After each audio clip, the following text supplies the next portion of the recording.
We've entered into various agreements with China, the lead one obviously being the Sino-Hydro Agreement, which seeks to deliver many infrastructural projects. Mr. Speaker, today, China is unfortunately battling an outbreak of the deadly COVID-19 virus. We sympathize with the people of China at this time of great trouble. I have written to President Xi Jinping to convey to the government and the people of China the solidarity and sympathy of the compassionate people of Ghana. We trust that with the tough decisions being implemented to curb the spread of the virus, this nightmare will be over, and soon they will recover from its devastating social and economic impact. There is a sizable Ghanaian community in China, and our government, through our embassy, has been working with the Chinese authorities to find the best way to deal with this situation. The Ghanaian community includes 4,760 students, out of which 300 students are studying in Hubei province and 200 in the city of Wuhan, the epicenter of the outbreak. We have a delicate situation on our hands, Mr. Speaker, and it does not benefit anybody to try to score points by introducing ill-judged politics into this ongoing medical conundrum and humanitarian tragedy.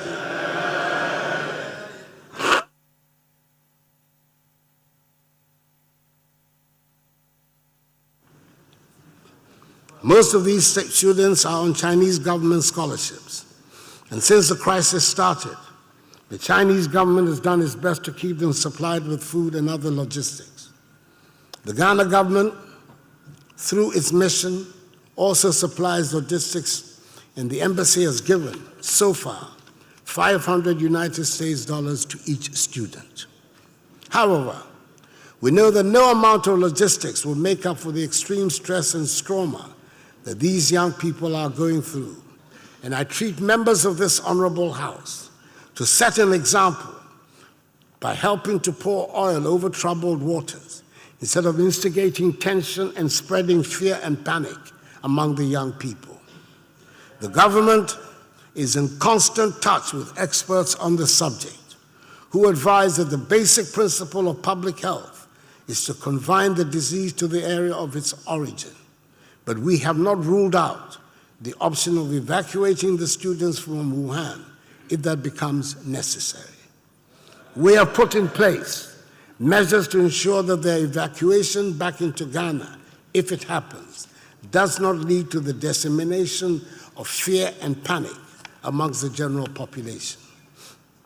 Mr. Speaker, I've spent time talking about how well we're doing on the international scene and the many plaudits that are showered on Ghana wherever I go.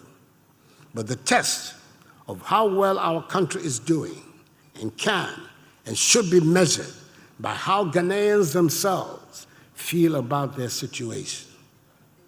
10 days ago, our Vice President and Chairman of the Economic Management Team, Alhaji Dr. Mahamadou Bawumia, made a presentation at a town hall meeting in Kumasi, in which he gave a detailed and comprehensive account of the performance of the economy under 3 years of management by an MPP government led by me. He went to great lengths to identify the promises that had been made in the 2016 manifesto that we took to the country.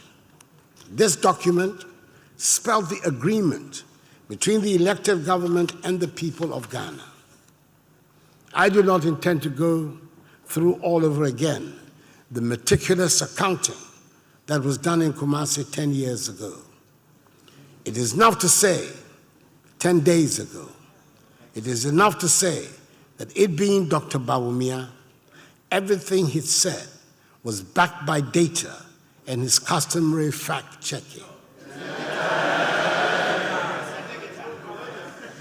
He ended by asserting that 78% of the promises we made solemnly to the people of Ghana have been or are in the process of being fulfilled.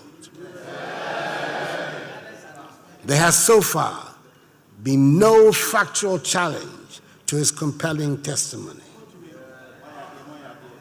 Mr. Speaker, in 3 years, we've reduced inflation to its lowest level, 7.8% in January 2020, since 1992.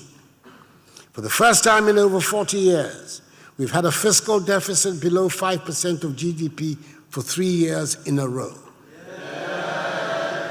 For the first time in over 20 years, the balance of trade, that is the difference between our exports and imports, has been in surplus for 3 consecutive years.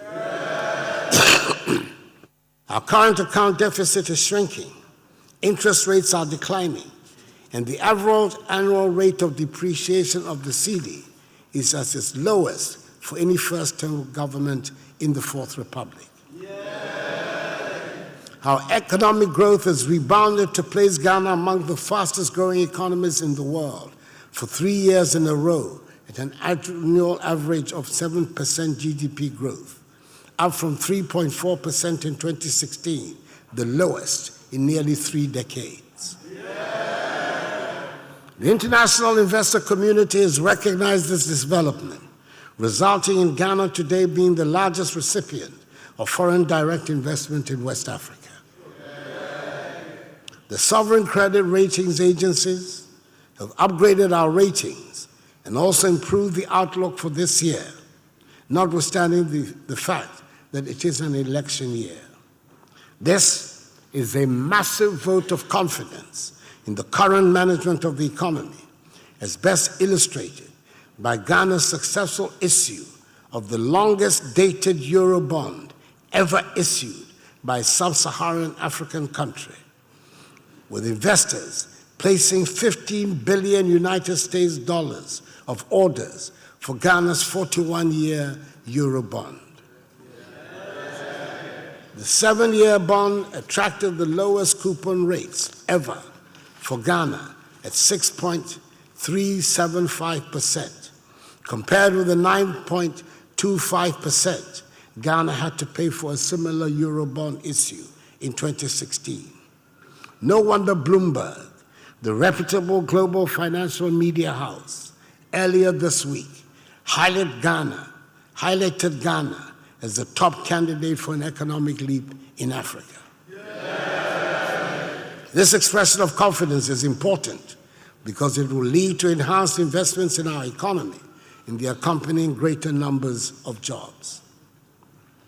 Mr. Speaker, we inherited a collapsing financial sector that has led to failing banks and considerable agony to many people.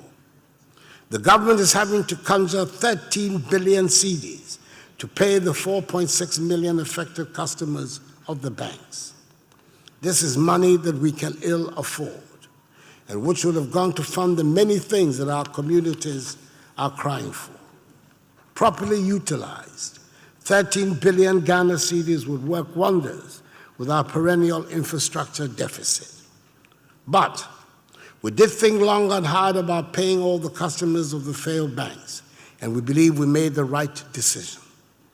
I would like to repeat that all depositors of the savings and loans and microfinance institutions, including DKM, which collapsed in 2015, will receive 100% of their deposits too once the validation exercise is concluded. And I'm informed that the receiver of the savings and loans and microfinance institutions will begin on Monday, the 24th of February, making payments to their customers.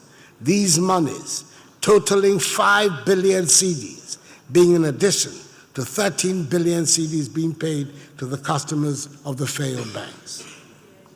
We hope that lessons have been learned, and this will serve as a healthy caution to those who are offered unrealistic interest rates on deposits. I do not think it will be possible to repeat this grand pay-up in another lifetime. I want to assure Ghanaians that we're going to hold those who have been responsible for these failures of financial institutions, the supervisors and management of these institutions, accountable. A process which has already started. We expect that those whose job it is to supervise the banks and other financial institutions will do their jobs honestly and competently. I'm very encouraged by the many corporate governance measures that have already been put in place by the Bank of Ghana under the strong leadership of Governor Ernest Addison to mitigate such bank failures in the future.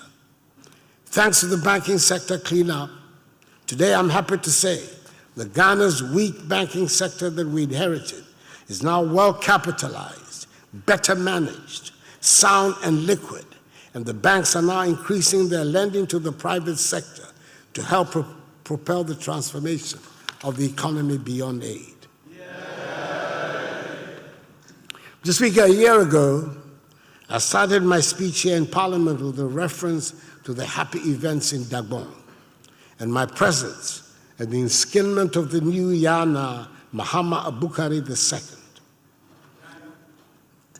I'm glad to report that about a month ago, the now firmly in place Yana paid a historic visit to Jubilee House. I do not think Jubilee House has ever witnessed such scenes. It would be fair to say that the Yana and his entourage certainly shook up the place, and nobody would have forgotten that dramatic, colorful visit in a hurry. Gabon is gradually regaining her self-confidence, and I hope the House will join me in wishing that ancient kingdom the goodwill, patience, and tolerance her elder sons and daughters need to continue the healing process and grow from strength to strength. Mr. Speaker, the peace that currently prevails in Gabon is required for progress and development throughout the country. We've spent a lot of money to ensure that the security agencies that are charged with maintaining law and order and keeping us safe are well-resourced to enable them to perform their duties. Police numbers have been increased and will be increased further until we meet the recommended ratio. The police have been provided with more vehicles and equipment than they've ever had, including over 600 vehicles and 3 incoming helicopters. There are now more opportunities for police officers to undergo training on the job to make them better prepared for work in our communities and keep us safe. We're building upon and improving the capacity of the cybercrime unit to confront and neutralize the criminal and dark underbelly of modern technology and the cyber world. The government will continue to work with the management of the police service to ensure that there's proper and adequate training in modern policing methods and the equipping of the service to enable them deal with crime. Mr. Speaker, government is committed to improving the conditions of service of all security personnel, including the police. But nevertheless, I think it is my duty also to point out that public perception of the police continues not to be the best, and they must make a comprehensive effort to earn the confidence of the public. We cannot run a country of law and order without a well-trained and accomplished police service that has the respect and confidence of the people. I acknowledge the work they do, but I urge them to work harder on their reputation. Mr. Speaker, I'm happy to report that the equipment and rehabilitation effort is not only in the police service, but also in all the other services as well. I must make mention of the fire service and the prison service, where the numbers have been increased with fresh recruitment. There are positive things happening in the prison service, with opportunities being made available for inmates to acquire skills. I note in particular with a lot of satisfaction that this past year, 376 prison inmates passed various exams in the National Vocational and Technical Institutes, junior high schools, and senior high schools. Mr. Speaker, the Ghana Armed Forces continue to perform creditably in discharging their duty of defending the territorial integrity of the country. The government has retooled and equipped them to keep them in the desired state of readiness. When the government amended LI 1332, which extended the run-out date from 25 years to 30 years for the other ranks, it led to the creation of new ranks within the structures of the armed forces and to a subsequent rationalization of wages and salaries for all ranks within the armed forces. Government is tackling the long-standing housing problem that has faced our armed forces. Over 500 million cedis is being invested in housing projects of varying sizes for the men and women of the armed forces and in refurbishing the military academy and training schools in Teshi. Our soldiers have been active along the northern borders to protect our country and its people since the eruption of terrorist activities in Burkina Faso. They have also been working with the police since July 2017 in Operation Vanguard, which was set up to deal with the activities of illegal miners. Mr. Speaker, the mention of Operation Vanguard would seem to be at the appropriate time to deal with the subject of galamsey, the popular name that has been coined for illegal mining. When we came into office in January 2017, galamsey activities were rampant in many parts of our country. Our lands, forests, and river bodies were being systematically degraded and polluted without any care. And this had been the case for several years. And indeed, the previous NDC government had given up the fight against galamsey. We determined that this was an intolerable situation, and we owed it to generations yet unborn to tackle the problem and save our environment. I was very much aware that the lure of gold, once it takes hold, drives away all rationality. That is not a Ghanaian characteristic. It is a human characteristic that has been displayed all over the world throughout the ages. I was therefore not under any illusions about the size and scope of the problem we're taking on. But I was cheered by the support from a large part of the population that has also recognized the danger posed by the degradation of our lands and water bodies and the needless deaths of young people who are being buried alive in makeshift mining pits. I welcomed in particular the media coalition which was formed in July 2017 that lent its support to the fight against galamsey. As I have said on countless occasions, the battle we launched was not against mining. It would be unrealistic for anyone to suggest there should be no mining in Ghana. The Almighty, having blessed us with all these precious minerals, must surely be in agreement that we'd find ways to use them to develop our country and for the benefit of our communities.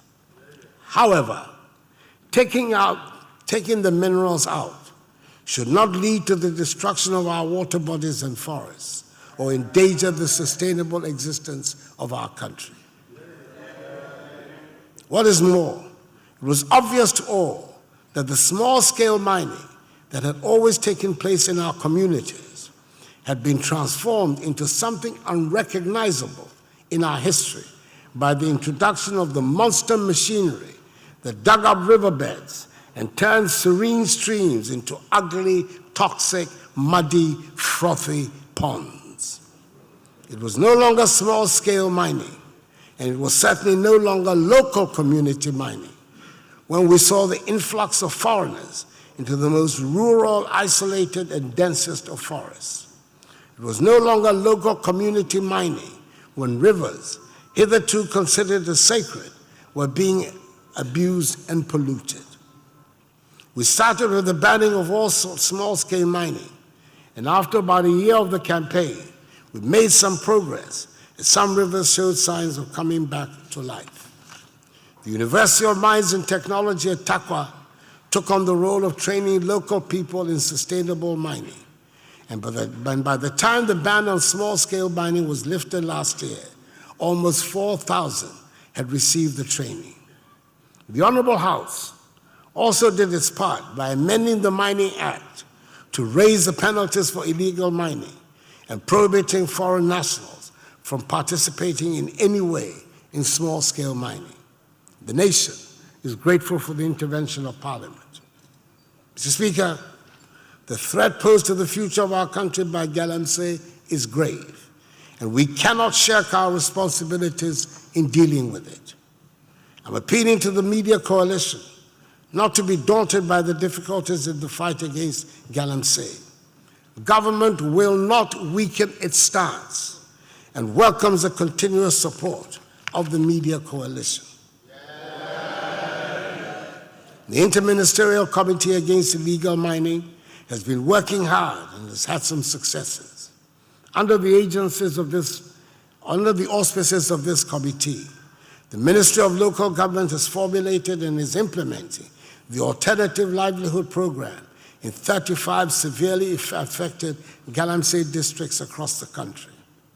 Last year, 500 youth, mainly engaged in illegal mining, were trained and graduated in vocational and technical skills from community development, vocational and technical institutions.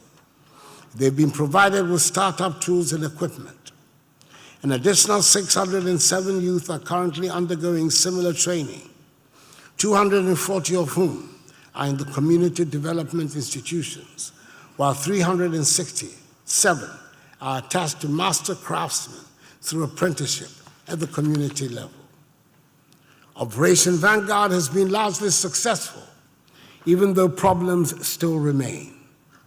Mining with impunity on water bodies and in forest reserves has declined. More than 4,000 miners have received training in sustainable mining. The number of individuals dying in collapsed mining tunnels and pits in the few unauthorized locations left has reduced by more than 90%. Operation Vanguard has been particularly effective in helping to restore the order which has permitted the reopening of the famous Obuasi mine of AngloGold Ashanti.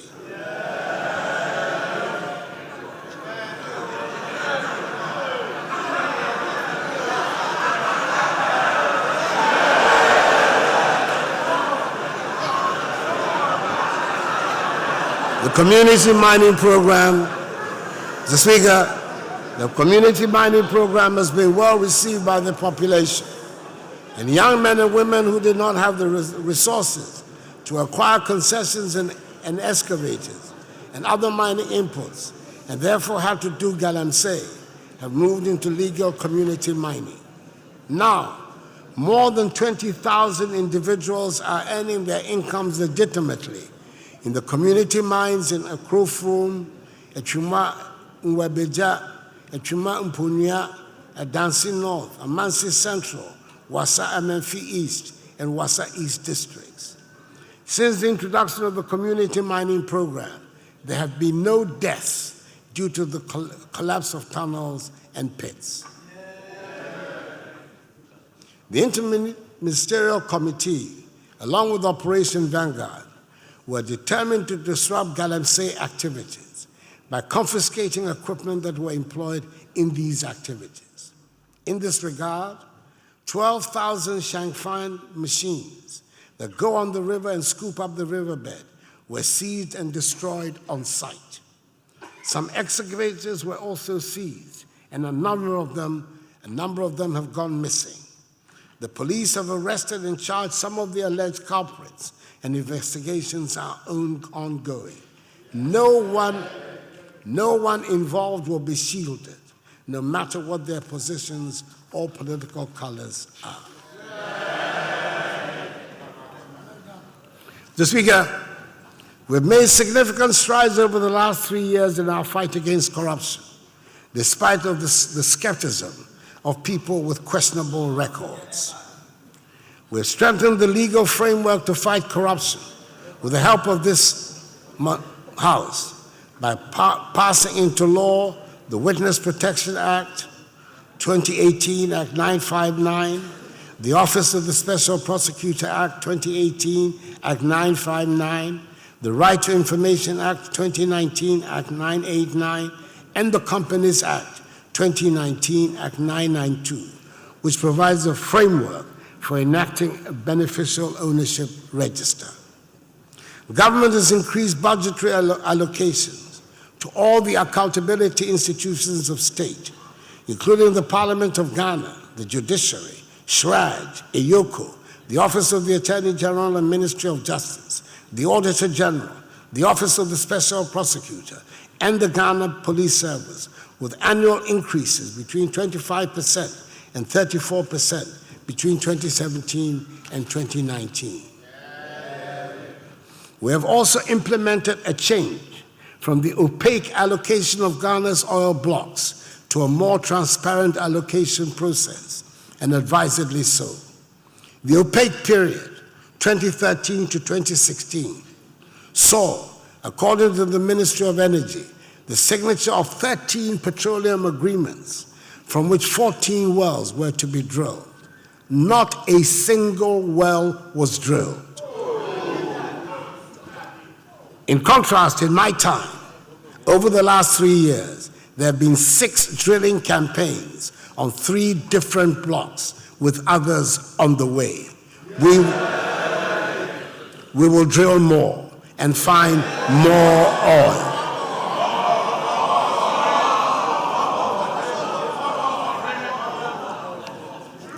Some 40 or more high-profile personalities are currently before the courts on various corruption charges, and most are in the pipeline.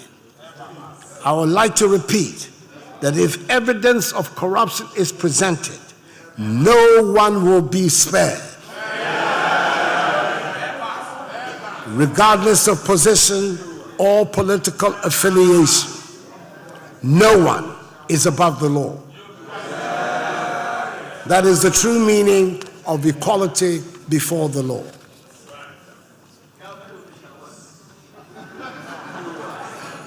Mr. Speaker, as part of our strategy to modernize the economy, deliver government services efficiently, and curb corruption, Ghana has, over the last 3 years, embarked on a major program of digitization of the economy with significant success. At the end of last week, 9.2 million people have been registered on the national ID card, the Ghana card. Before the end of this year, Ghana will have a fully working national ID system, which will be a game changer for our nation. Mr. Speaker, we're also providing infrastructure to many Zongo communities across the country through the Zongo Development Fund. Mr. Speaker, we're seeing an improvement in the quality of our nation's sanitation, even though we still have a lot more to do. According to the Northern Regional Environmental Health Unit, in the 3 northern regions, that is Savannah, Northeast, and Northern, the number of open defecation-free communities has increased. ODF has increased from 5% as of June 2016 to some 58% as of July 2019. The latest data from the Ministry of Sanitation and Water Resources shows that ODF communities in Ghana as a whole have increased from 410 in 2016 to over 5,000 communities. Now that is progress, and it did not just happen. It took hard work, commitment, and the provision of infrastructure. In fulfillment of our manifesto commitment of toilets for all, we have built 13,800 toilets, which is largely responsible for this development. Mr. Speaker, we have not stopped building toilets. We will build more.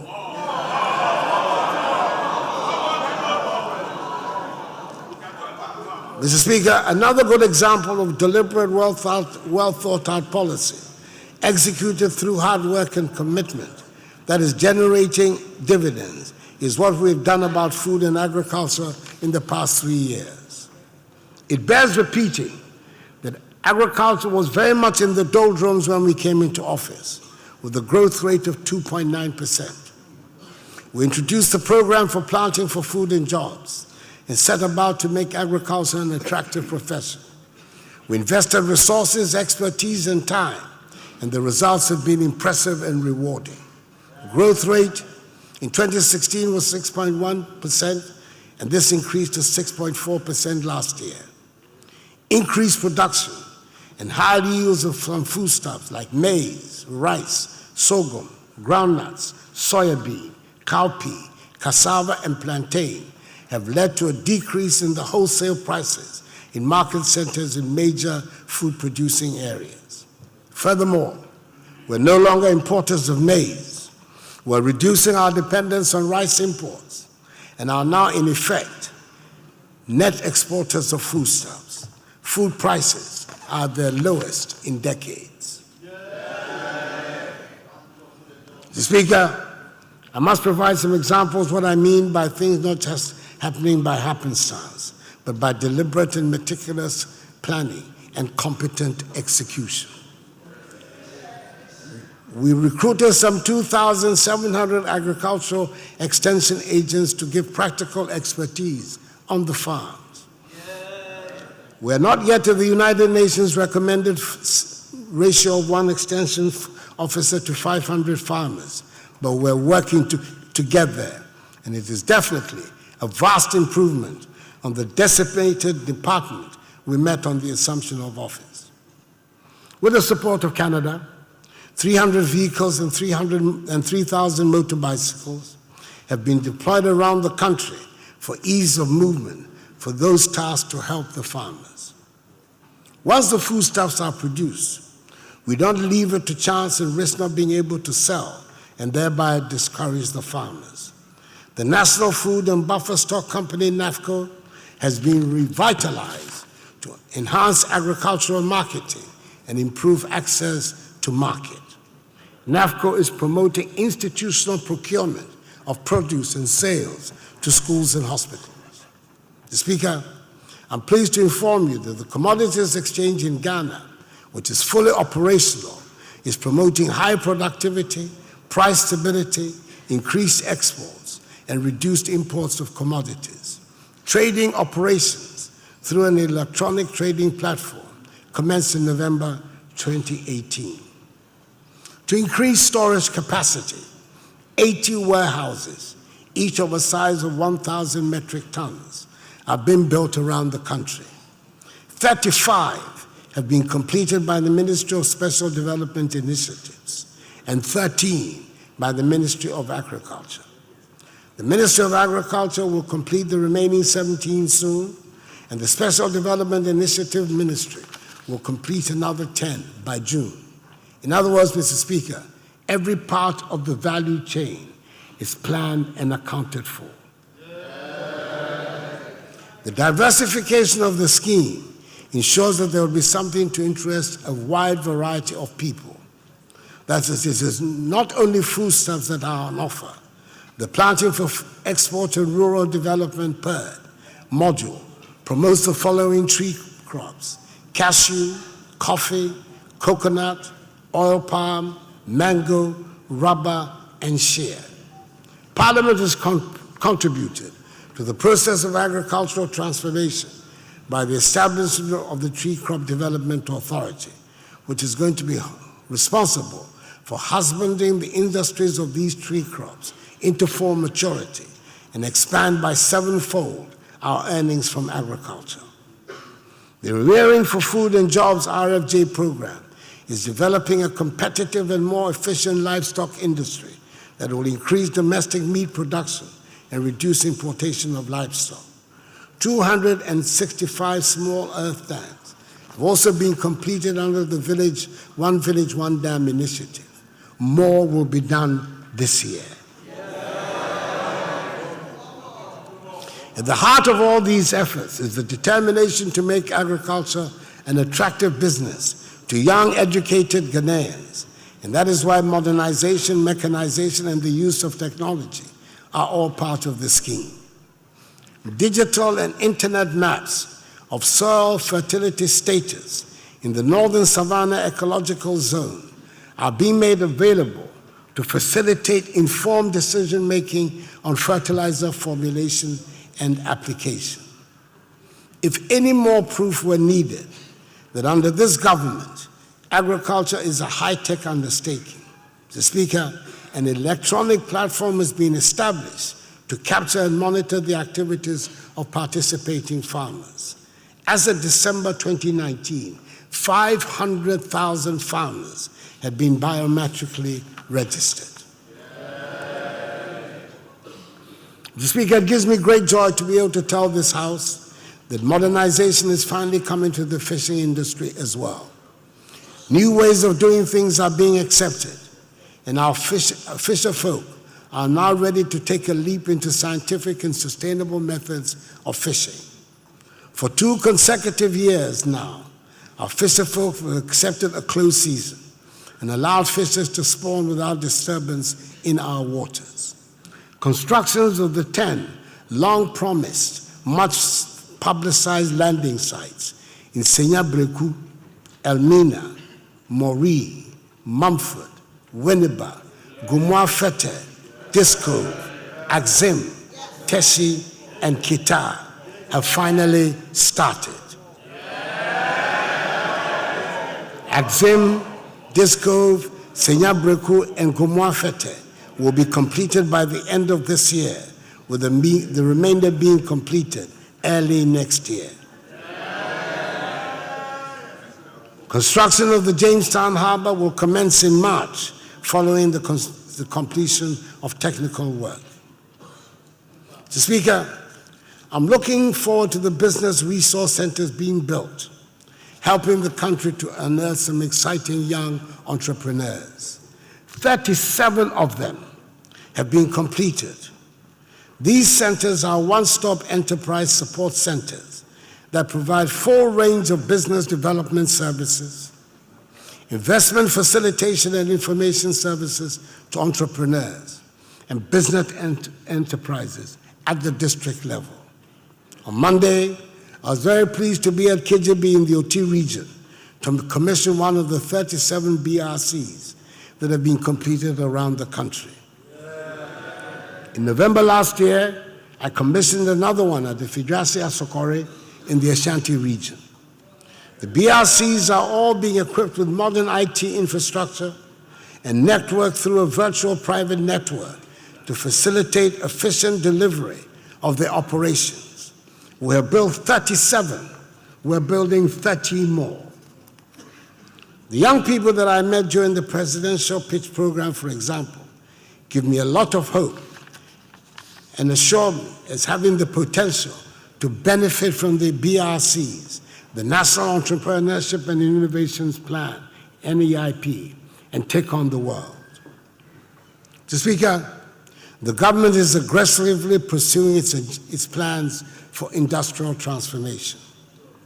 Whilst the Business Development Ministry works on bringing out entrepreneurial skills and encouraging young people to spot business opportunities, we're paying greater attention to making Ghana an easy place to do business and set up industries.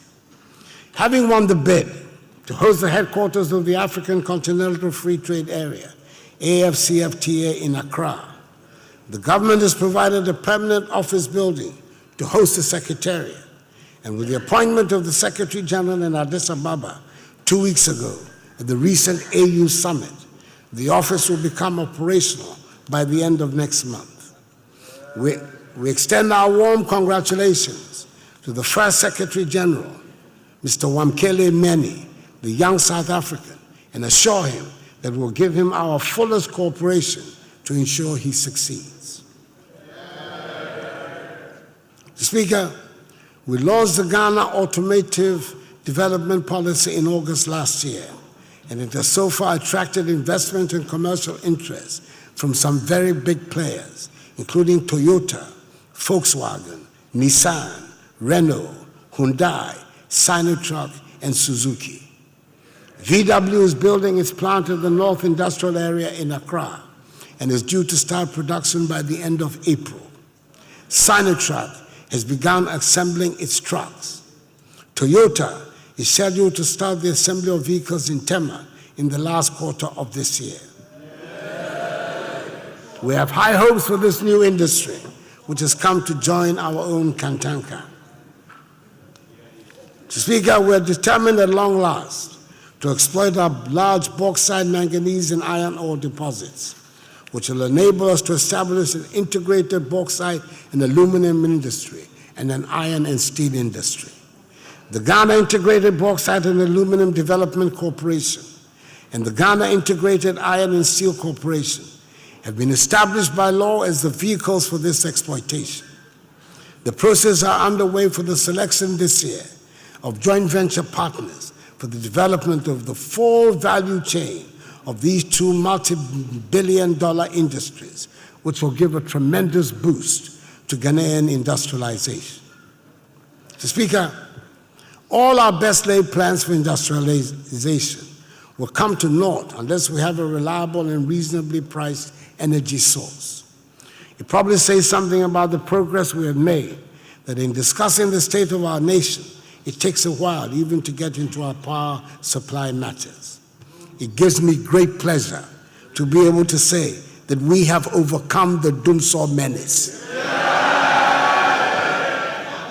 But unfortunately, I cannot say that we have resolved all our energy problems. It is still work in progress. Further, the 5 years of energy crisis led to the signing of what can only be described as usurious contracts that have landed our country with a huge financial burden. The take-or-pay contracts resulted in the country being saddled with expensive excess power and are having to pay nearly $1 billion United States dollars in 2018 and 2019 for power we did not need.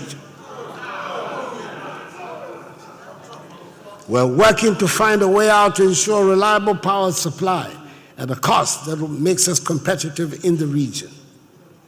In the meantime, the industrialization flagship project, One District, One Factory, is progressing and beginning to show dividends. A total of 181 projects spread across 112 districts are currently at various stages of implementation under the program. 58 companies already in registration, operation, 26 projects currently under construction, 58 AFDB small-scale projects ready for saw cutting in the early part of this year, and 26 pipeline projects are ready to commence implementation by the first quarter of this year. Exim Bank last month signed a $100 million United States dollar facility with Credit Suisse to help complete this year 20 of the export-related factories.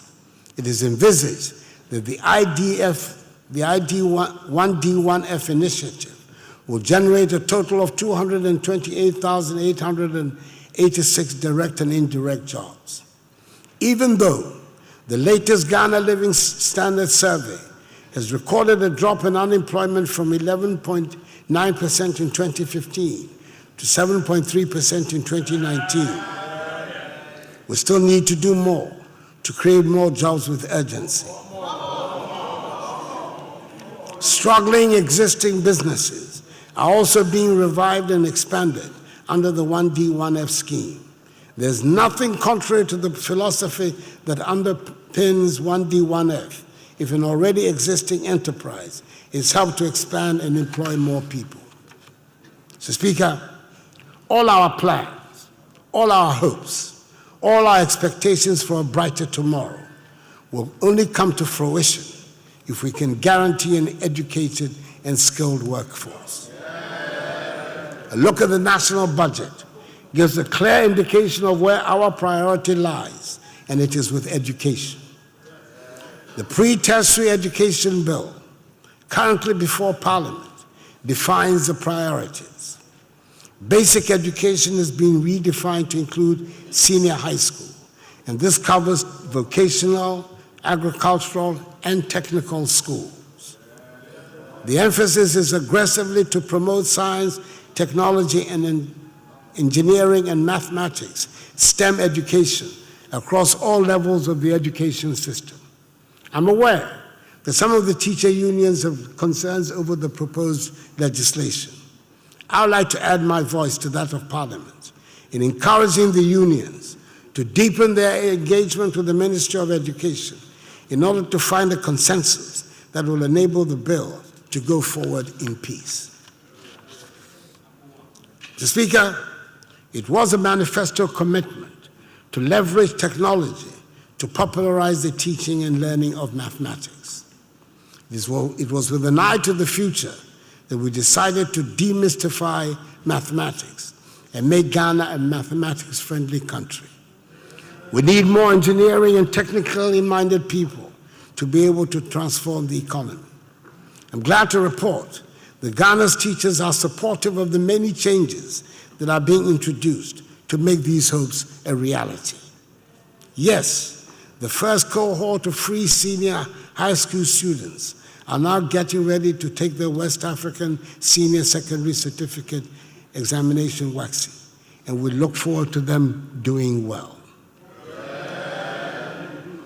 Despite the continuing hostility of a few about the merits of the free senior high school policy, I'm glad to note that it has been widely accepted by the overwhelming majority of Ghanaians. Yes, we still have some difficulties with infrastructure deficits, which are being vigorously addressed with the construction of 962 facilities, dormitories, dining halls, assembly halls, and classroom blocks, together with the provision of mono desks and beds. But the argument about the importance of ensuring that all Ghana's children get a secondary education is irresistible.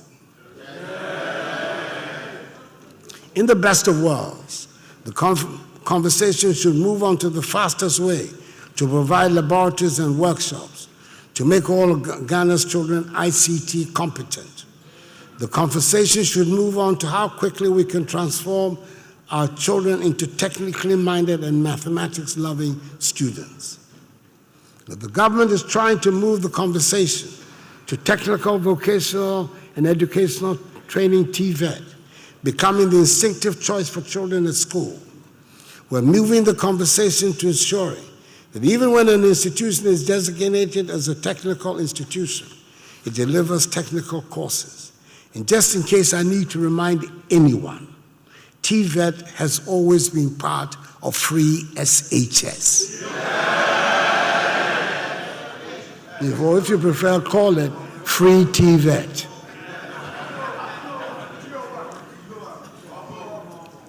I'm well aware that we need a happy and contented group of teachers to ensure that the teaching and learning environment is happy and safe for our children. We have restored the teacher trainee allowances, employed 67,000 teachers, paid Tier 2 pension funds of teachers, cleared the 3-year backlog of non-promotion of teachers, abandoned the 3-month pay policy we inherited for newly recruited teachers, and cleared 92% of the legacy arrears. We have resourced the research and book allowances that were cancelled, and we have agreed to grant teachers a professional allowance. The new promotion policy for teachers, announced some 2 weeks ago, has been well received by teachers. The government is determined to restore dignity to the teaching profession. We want the teachers to accept that they hold our destinies in their hands. I'm happy to note, Mr. Speaker, that sporting activities are finding their way back into the regular school curriculum. I'm told the inter-school sporting activities are once again attaining the keen competitive edge that those of us of a certain age remember. Speaker, 10 youth and sports centers of excellence are being constructed across 10 regions of the country at Wa, Doma, Donkwa, Onofin, Ho, Koforidua, Nyinehi, Yendi, Navrongo, Axim, and Kaneshie.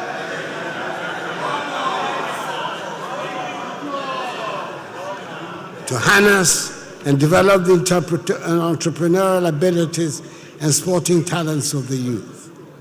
All 10 will be completed this year, and the 6 newly created regions will also be provided with the same facilities from this year.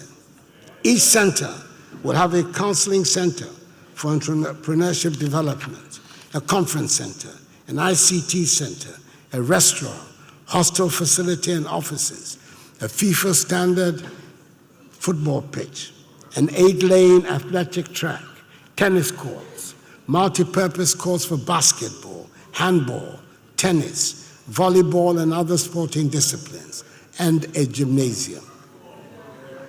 We're making sure there'll be room for the future Alice Anums, Micah Hayes, and Baba Yaras to develop their skills. We want to make sure that when our children turn on the televisions to watch sporting programs, they will be able to find on the track and field and tracks Ghanaians competing at the highest levels.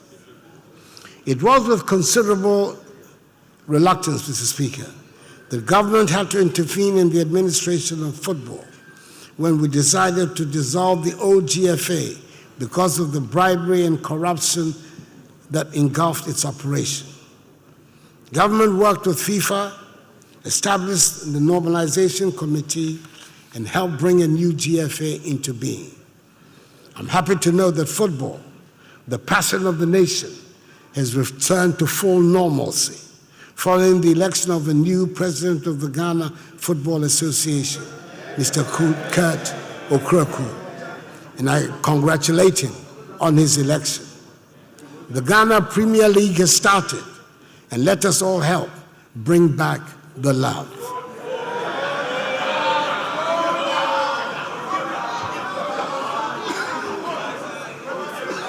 Mr. Speaker, this year we're going to conduct a national census, and it is incumbent on every citizen to cooperate with the Ghana Statistical Service to enable the service produce an accurate census and data for our effective socioeconomic planning.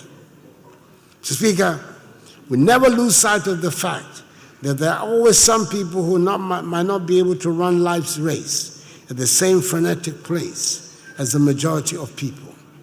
It is the responsibility of government always to provide the safety net that will ensure that the poor and vulnerable are not excluded from the development agenda.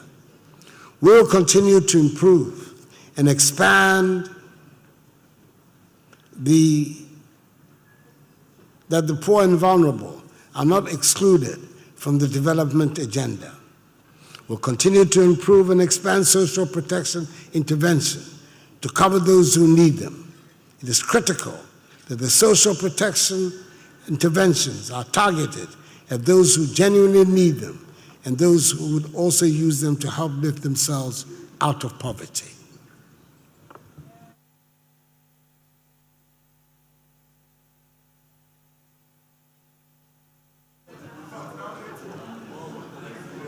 Mr. Speaker, the Ghana National Household Registry, in collaboration with the Ghana Statistical Service, is collecting data on all extremely poor households in the country through interinstitutional coordination to ensure efficiency and effectiveness in social protection spending and eliminate duplication in targeting and selection of beneficiaries for social protection programs.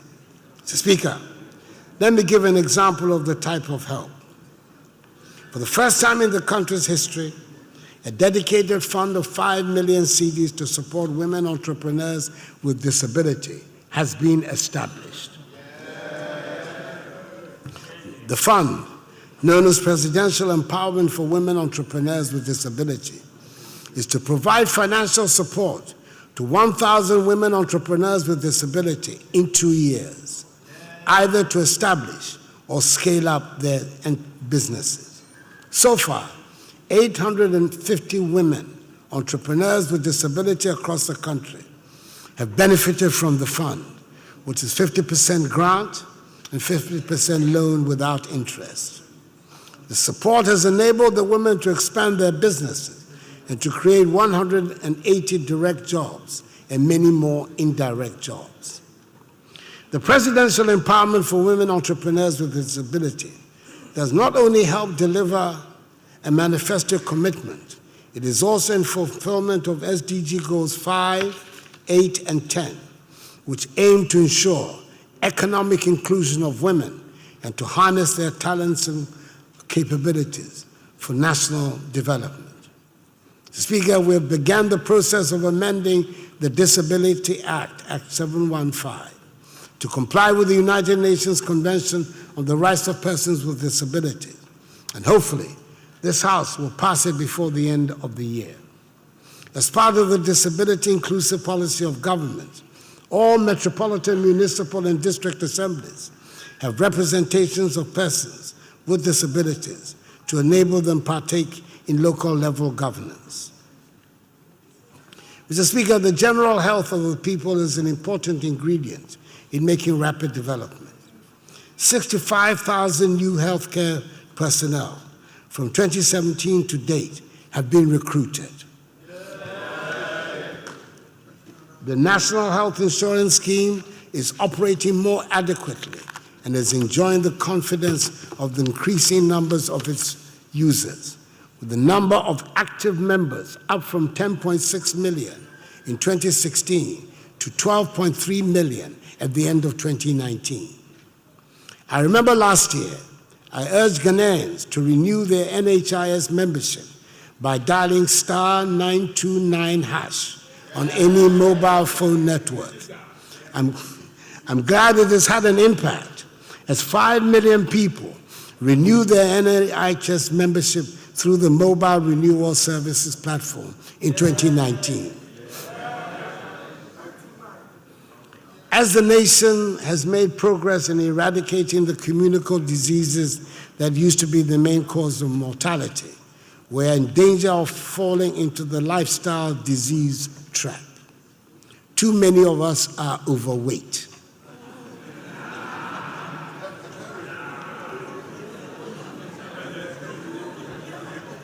And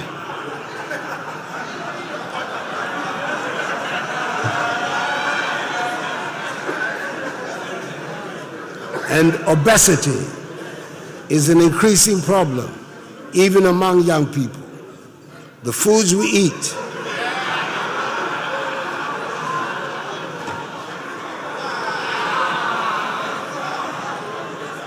Speaker, the foods we eat, the mode of cooking, and the lack of exercise are all now having a great impression on our health.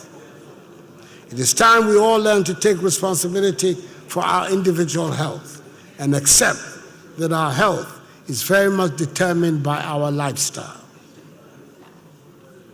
Speaker, one big problem we have is how we move people and goods from place to place. I'm glad to report that we're making significant and verifiable progress in the railway sector. We can now take for granted, and as part of the normal transportation routes, the rehabilitation of some of the old narrow gauge lines that have been pressed back into service. The Tema to Accra line has been operational for 2 years, and the Accra to Nsawam line would soon be. The Takoradi to Takwa line was inaugurated a few weeks ago and is proving to be very popular and being enthusiastically patronized. Mr. Speaker, there are other suburban lines that we will soon be brought into our everyday lives. Those are exciting, of course, but the big one remains the Tema to Ouagadougou, or to put it less dramatically, the Accra to Paga line. What started as the Tema to Paga railway line has become the Ghana to Burkina Faso interconnectivity project. Approximately 800 kilometers of this rail line will be in Ghana and 200 kilometers in Burkina Faso. Speaker, Ghana Cabinet has approved the final route for this line. The approximately 100-kilometer Tema to Akwamu in Pakadai line is the first section of the Tema to Ouagadougou rail line.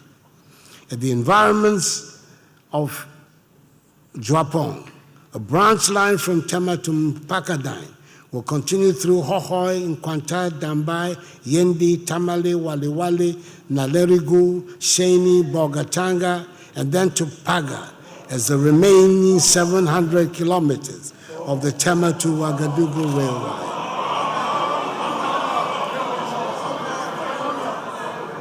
Mr. Speaker, the consultants of the project have submitted their final report, and the two governments have begun the final stage of procurement for the strategic investor. I'm confident that this year the strategic investor will be chosen. The preparation for construction has already commenced with the choice of the final route, and the acquisition of land, the right-of-way, will start immediately. The contractors have assured the government that the Tema to Nkpakadine line, which includes a 300-meter rail bridge over the Volta region, will be completed in August. Those who travel along the Accra to Akosombo route will testify that this is a reality, as we can all see the work being done. I hope myself to travel on that line in August. Thank you. We can safely say that the rail line journey to Paga has begun. What is going on to develop the rail network in other parts of the country? There will be activity on the Eastern Line this year, and construction will commence on the Kumasi to Nyinahi via Adwadin rail line.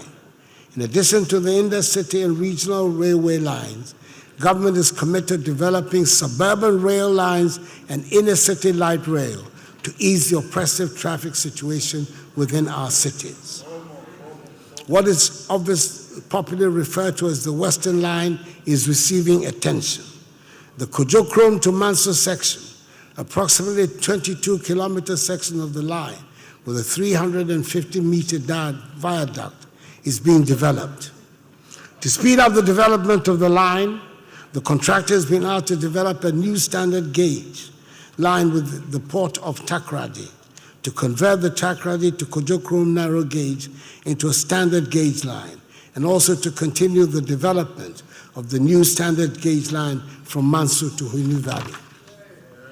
The Kumasi section of the Western Line will also receive attention this year, since government has decided to develop the Western Line from Takrady towards Kumasi and from Kumasi towards Takrady. Mr. Speaker, I'm happy to announce that the development of the Kumasi to Aduebin section of the Western Line will commence this year. Mr. Speaker, just in case there's someone here who might have missed it, I'd like to announce and inform the House that this year, the year of our Lord 2020, has been declared the year of roads.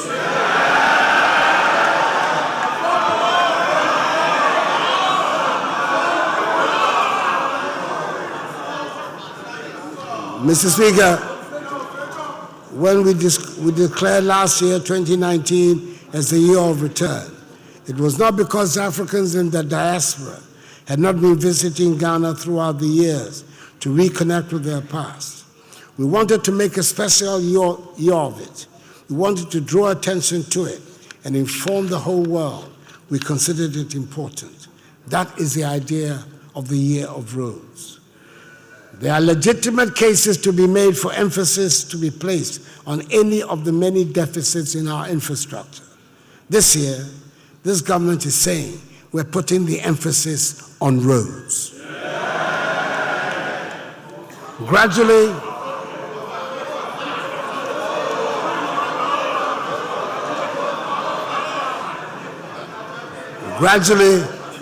the backlog of debts owed to contractors is being cleared, and many of them are able to go back to the jobs to finish them. A list of some critical roads has been drawn up, and work has started on them.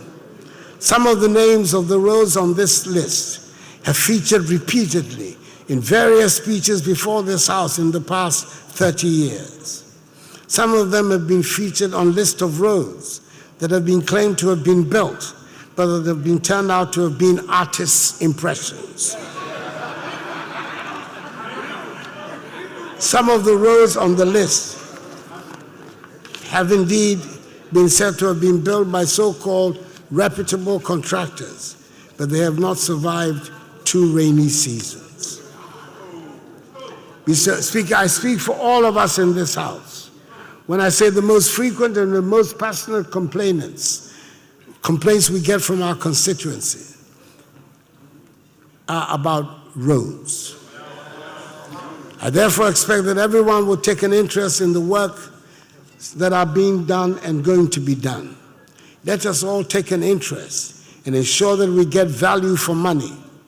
Never again should it be that a political party or government be allowed to claim to have built a road, a school, or a hospital when they have not done so.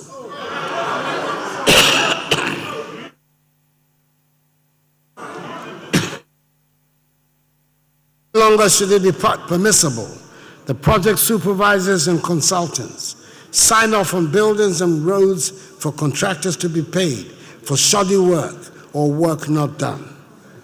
We live in these communities where these fake projects are said to have been undertaken, and we should make it each our business to ensure the work that the work is what it claims to be, and contractors get paid for work they have indeed done. The ministry has published the list of critical roads that the government is undertaking to do, and I shall not be reciting them here. I'm sure we have all our favorite amongst the list. However, I would like to mention a few. The upgrading of the Atebubu Kwame Danso Kujokrom Road. And this would be in honor of our former Chief Justice, Justice Sophia Kufu, who once gave me a hair-raising account of a trip she took on that road. The second choice I make is the Hohoi Jasikan Dodo Pepeso stretch. We shall all be greatly relieved when it is finally done. There are others such as Benchima and Kwanta Ejefua, Bogatanga Boko, Kumasi and Greater Accra inner city roads. And this is the first time that four flyovers and interchanges are being constructed at the same time in our history. Mr. Speaker, I'm sure that like the year of return, which after its success has now been declared by some as the decade of return, we'll be declaring a decade of roads until we get a road network that meets the needs of a modern industrialized Ghana. Mr. Speaker, one of the major beneficiaries of the year of return was the creative arts industry. Our commitment to the development of Ghana's creative arts industry is absolute. I inaugurated in December last year the National Film Authority, whose function it is to supervise an economically self-sustaining and culturally conscious film industry in the country.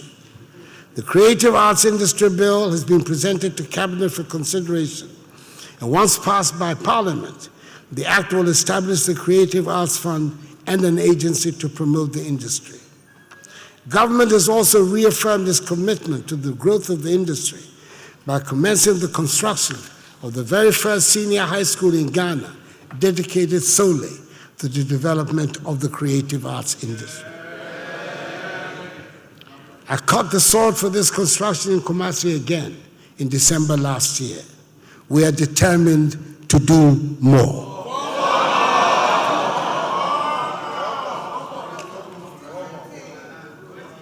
Mr. Speaker, we have a good story to tell in many areas. Once moribund, derelict state enterprises have been revitalized. Let me list a few. State Housing Corporation, Ghana Publishing Corporation, Ghana Post, GIHOC, State Transport Corporation, Ghana Maritime Authority have all been given a new lease of life and are functioning with greater efficiency and becoming again profit centers. Digitization has led to a remarkable improvement in the delivery of public services. We are all greatly relieved, for example, that the hassle has been removed for those who want to get passports. We're equally relieved that DVLA offices are no longer the nightmare places they used to be, and we can get driver's license without having to go through Goro boys. I've not had the experience myself yet, but I'm assured that the STC has been transformed and it is now a pleasant experience to travel on their buses.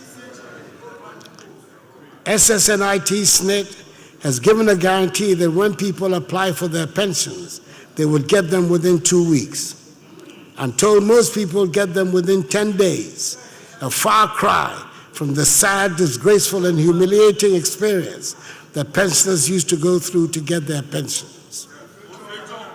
We've implemented a digital property address system which gives an address to every location in Ghana. We now have the first of its kind mobile money interoperability payment system in Africa. The port operates a paperless clearance system. Business registration is now online. We can now buy electricity units on our mobile phones. An e-justice system has been implemented at the courts. This process of digitization is also helping to curb corruption. Mr. Speaker, for the first time in many years, Ghana has a fully functioning emergency response and ambulance system. As promised, government has procured 307 ambulances with one assigned to each constituency. Each ambulance has a tracker that determines its location instantly from the command center. The emergency number 112 has also been linked to the Ghana Post GPS system, such that if any call to the number is made using the Ghana Post GPS app, emergency services will know the exact location of the caller instantly. We're employing drones to deliver emergency medical supplies in remote areas. And today, Ghana has the largest medical drone delivery service in the world. Mr. Speaker, when the Electoral Commission begins the registration exercise for the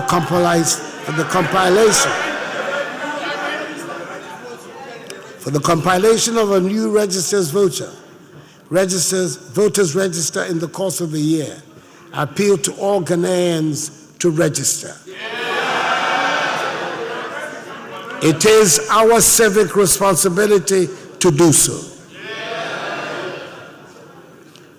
Ghana, Mr. Speaker, as she has done periodically since 1992, is going to conduct on 7th December a general election so that our people can choose the person and persons they want to manage the affairs of the nation on their behalf. This will be the 8th general election of our history in the 4th Republic. Government, together with all stakeholders, is determined to ensure that it is peaceful and orderly so that our people can make their choice in freedom and serenity and exercise their civic duty of helping to elect a government of their choice on 7th December. We should all commit ourselves to uphold the reputation of our nation as a beacon of democracy, and we expect the media to help lead the way in that regard. Mr. Speaker, despite the achievements of this government, some of which I've outlined, I hasten to add that we still have some way to go to reach the Ghana we want. 3 years ago, when I first stood before you, I said, and I quote, "I was not elected by the overwhelming majority of the Ghanaian people to complain. I was elected to get things done. I was elected to fix what is broken, and my government and I are determined to do just that." Unquote. Mr. Speaker, we have done just that. We have fixed the broken economy. We have delivered free senior high school education. We have brought the National Health Insurance System scheme back to life. We have revamped our agriculture. We have sanitized the banking sector. Our industrial transformation is on. We are digitizing the economy. and Ghana continues to be at peace. We have done much more than we inherited. We are creating conditions for young people to have hope again. And we are determined to do more. Things are working in Ghana. And Ghana is surely changing. Mr. Speaker, the message of the State of the Nation is that our nation is in good health and in good, competent hands. May God bless us all in our homeland, Ghana, and make her great and strong. I thank you for your attention.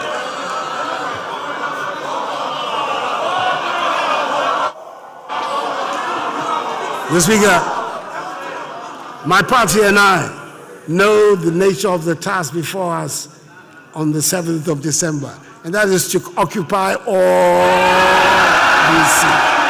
That's our task.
Honorable members,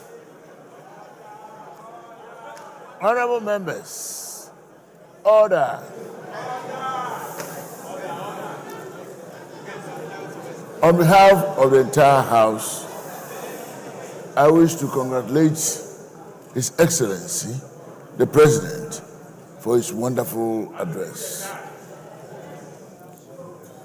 We pray that the good Lord will oblige all his wishes, including the latest one he made of full occupation of this honorable House.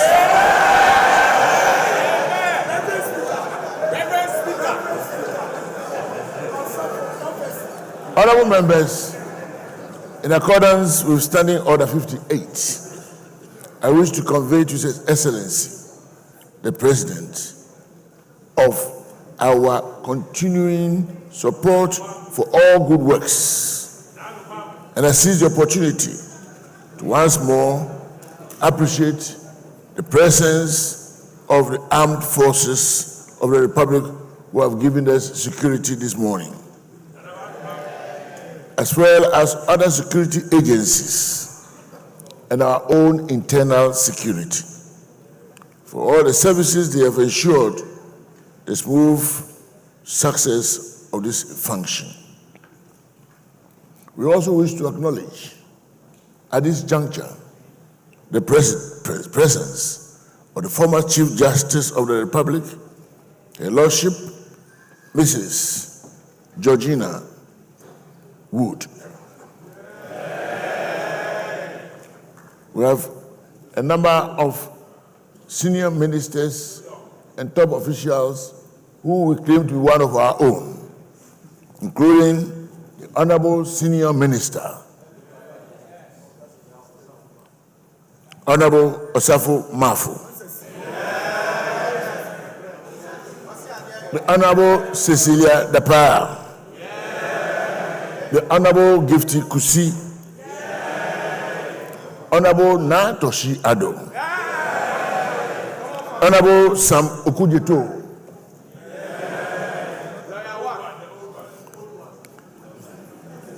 Honorable Kwacho Kwote, and Honorable Kan Dapa.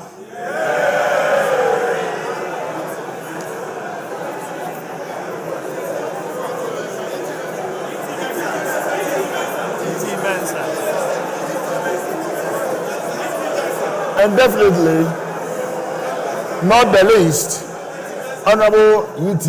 Mensah.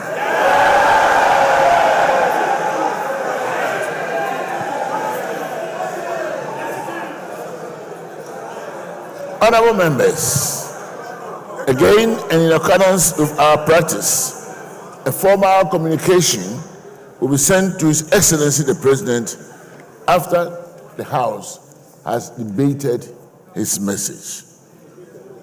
The full debate on the message will commence on a date determined by the Business Committee of this Honorable House. At this juncture, may I ask the Honorable Majority Leader of the House, and Minister of Government Business, to give us any further indication.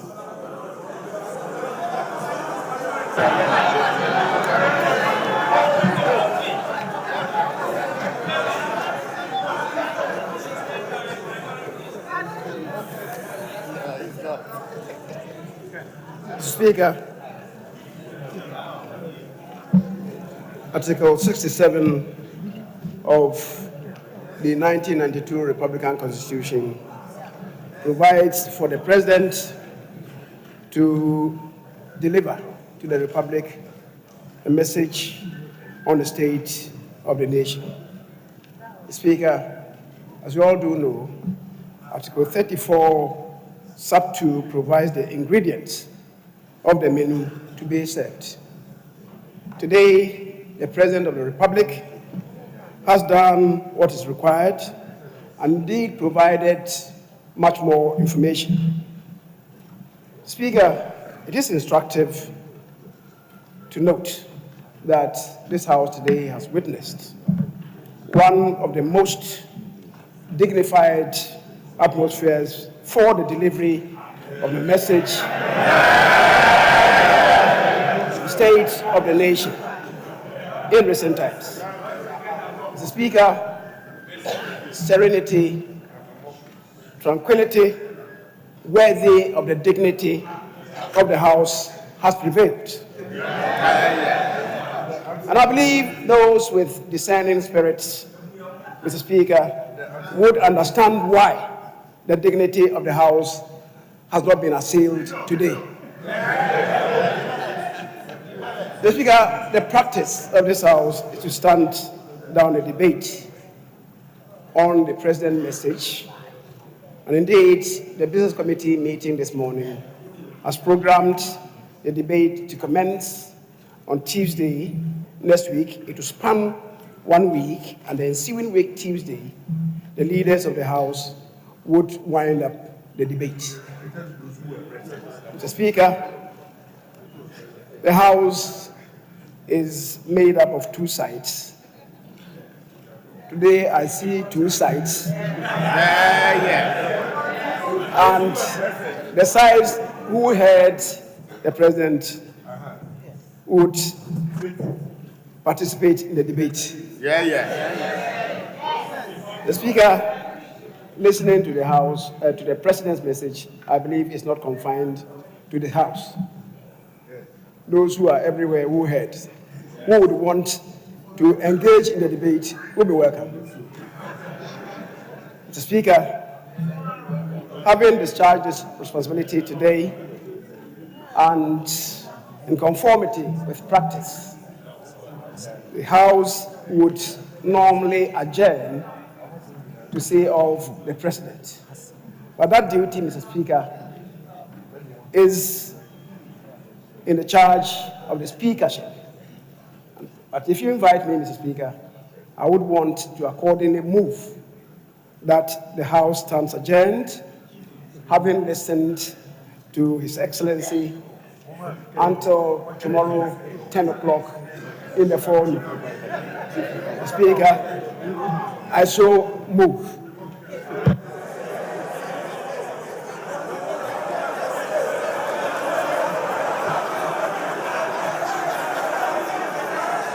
Who seconds the motion?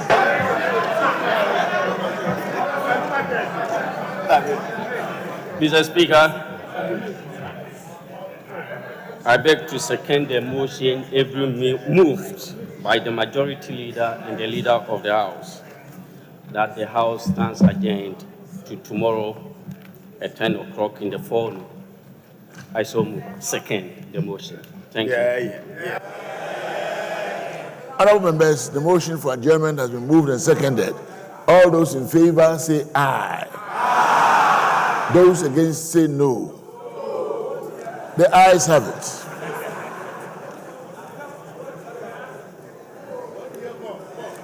And this Honorable House will stand adjourned till tomorrow, 10 o'clock in the forenoon. Thank you, Mr. President. Thank you, honorable members.